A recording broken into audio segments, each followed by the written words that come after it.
So, do we love ourselves unconditionally? So many times I find myself not loving myself unconditionally. We live in a very conditional society. So, during this time right now, we're in a very masculine dominated society. And I do believe that we have, in previous times, humanity has gone through cycles of more matriarchal oriented societies. But currently, for the past hundreds of years, we've been very masculine dominated. And so, how does that affect us being able to love ourselves unconditionally? Well, masculine and masculinity is the energy of masculine is very forward driven. It's very performance driven. It's very rooted in the third dimension. So, a lot of our self love is going to have to do with, like what did we get done? What did we do? Like, how well did we perform? Which is not really unconditional love. So it's good to feel good about ourselves, and it's good to celebrate ourselves when we did accomplish something, but we should also feel good about ourselves regardless of if we did anything or not. And that's not to take away that satisfaction that we do get from maintaining our integrity with ourselves and doing what we said we were going to do. But there's going to be times that we didn't accomplish what we wanted to do. There's going to be highs in our lives, and there's going to be lows in our lives.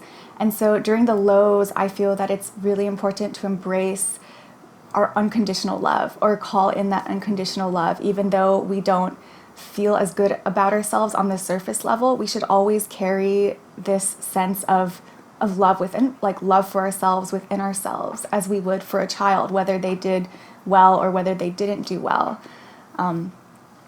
So we do live in a conditional society that celebrates material accomplishments. It celebrates physical things. It celebrates physical appearances. And so many people grew up being praised for things that they did or things that they accomplished. And this can cause people to become people pleasers. So some of us only felt a sense of love, or that love was shown to us when we did accomplish something, or when we did help out with something, or when we did something to earn it. And we shouldn't have to earn unconditional love. That should be something that should be always given to us. And even if it wasn't given to us in the past, we can always give it to ourselves and learn how to give it to ourselves now, and remind ourselves that no matter what, at the end of the day, we're doing something. We're living on this planet together. We're getting through tough times. We've all accomplished something in our lives, no matter how big or how small, no matter how physical or non-physical. So I think that's important, to always carry that sense of self-worth and self-love with us. And so it's really great to earn trust with ourselves. And it's great when we achieve goals that we set, but we shouldn't lose our sense of self if we didn't accomplish what we set out to do. So a lot of people grew up with family members, teachers, or mentors, or whomever adults in our lives who were hard on us if we didn't do something. They were hard on us if we didn't achieve something, but we don't have to treat ourselves that same way. So in this society, it's taught us that we do need to have external things to create value. So that's just a message that's been given to us, and that is not necessarily true.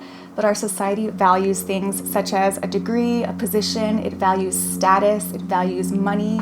It's very physical oriented, like, oh, you have to have attained this or have to achieve this. And that's not to put down the fact that achievements are incredible, and it's incredible to attain what you've set out to do. However, when we use things like this to build our self-confidence, it doesn't build an intrinsic sense of self-worth. So it more so builds the ego in a way that lessens our intrinsic sense of self-worth. It's so important that we view ourselves in a positive light and still feel that sense of warmth and compassion towards ourselves, regardless what we have done or not done. So we shouldn't have to earn our own love. Love is something that is natural and it's always there, but sometimes our limited beliefs about what we should do to earn love gets in the way of our natural sense of love that should flow. So because of this more superficial sense of worth and value that we've created in society, many of us spend our lives chasing after things that we think will bring us love. So sometimes it's money, sometimes that's status, sometimes that's other people that we chase, sometimes it's material things. But we forget that life is about living in the present, and love is found even when we're at our lowest lows. So sometimes if you have hit rock bottom, and if you have gotten your way out of rock bottom, it's very likely that you had to, in some way, shape, or form, have found your own inner sense of self-worth while you have been at rock bottom. Otherwise, you wouldn't have been able to get out of it and pull yourself into a higher place. So sometimes when we have nothing, that's when we can find everything.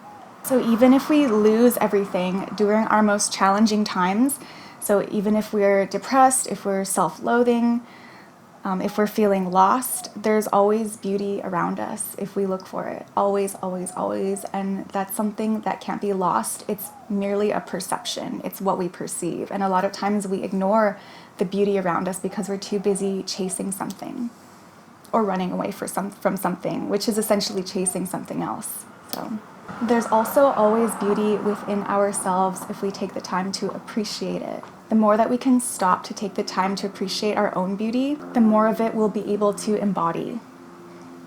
And the more beauty we'll be able to spread to other people.